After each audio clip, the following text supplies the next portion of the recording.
Part 2. Learning. Chapter 7. I stepped off the jet and blinked, my eyes adjusting to the sun. A woman with bright red hair strode toward the plane. She was wearing a gray suit and black sunglasses, and she walked like she had someplace to be.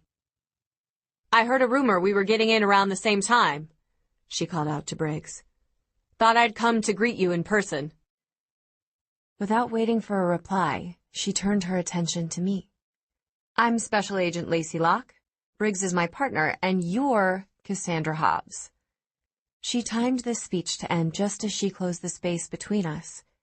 She held out a hand, and I was struck by the fact that she looked somehow impish despite the sunglasses and the suit. I took her hand. "It's nice to meet you," I said. "Most people just call me Cassie." "Cassie it is, then," she replied. "Briggs tells me you're one of mine." "One of hers?" Michael filled in the blank. "A profiler." "Don't sound so enthusiastic about the science of profiling, Michael," Locke said lightly. "Cassie might mistake you for a 17-year-old boy without a strong sense of derision for the rest of the world." Michael held a hand to his chest. "Your sarcasm wounds me, Agent Locke." She snorted. "You're home early," Briggs cut in, aiming the comment at Agent Locke. "Nothing in Boise?" Locke gave a brief jerk of her head. "Dead end." An unspoken communication passed between the two of them, and then Briggs turned to me. "As Michael so obligingly pointed out, Agent Locke is a profiler. She'll be in charge of your training." "Lucky you," Locke said with a grin. "Are you—" I wasn't sure how to ask. "A natural?" she said. "No. There's only one thing I've ever been a natural at, and sadly, I can't tell you about that until you're 21. But I did go through the FBI Academy and took every class they offered in behavioral analysis. I've been a part of the behavioral science unit for almost 3 years. I wondered if it would be rude to ask how old she was now. 29, she said. "And don't worry, you'll get used to it." "Used to what?" She grinned again. "People answering questions before you ask them." The program's base of operations was a looming Victorian-style house in the tiny town of Quantico, Virginia. Close enough to FBI headquarters on Marine Corps Base Quantico to be handy, but not so close that people were going to start asking questions. "Living room, media room, library, study." The person that Briggs had found to look after the house, and us, was a retired Marine by the name of Judd Hawkins. He was 60-something, eagle-eyed, and a man of few words. "Kitchen's through there. Your room is on the 2nd floor. Judd paused for a fraction of a second to look at me. "You'll be sharing with one of the other girls. I expect that's not a problem?"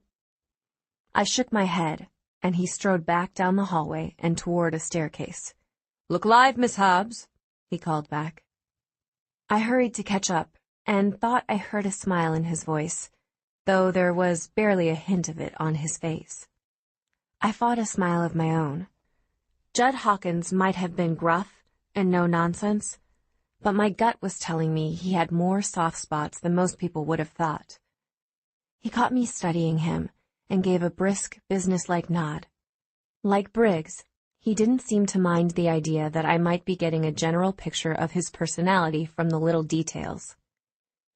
Unlike a certain other individual I could think of who'd done his best to thwart me at every turn. Refusing to glance back at Michael, I noticed a series of framed pictures lining the staircase. A dozen or so men. One woman. Most were in their late 20s or early 30s, but one or two were older. Some were smiling, some were not. A paunchy man with dark eyebrows and thinning hair hung between a handsome heartbreaker and a black and white photo from the turn of the century. At the top of the stairs, an elderly couple smiled out from a slightly larger portrait. I glanced at Judd, wondering if these were his relatives or if they belonged to someone else in this house. "They're killers." An Asian girl about my age stepped around the corner.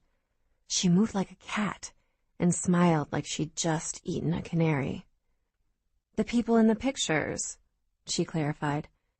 They're serial killers. She twirled her shiny black ponytail around her index finger, clearly enjoying my discomfort. It's the program's cheery way of reminding Dean why he's here. Dean? Who was Dean? Personally, I think it's a little macabre, but then again, I'm not a profiler.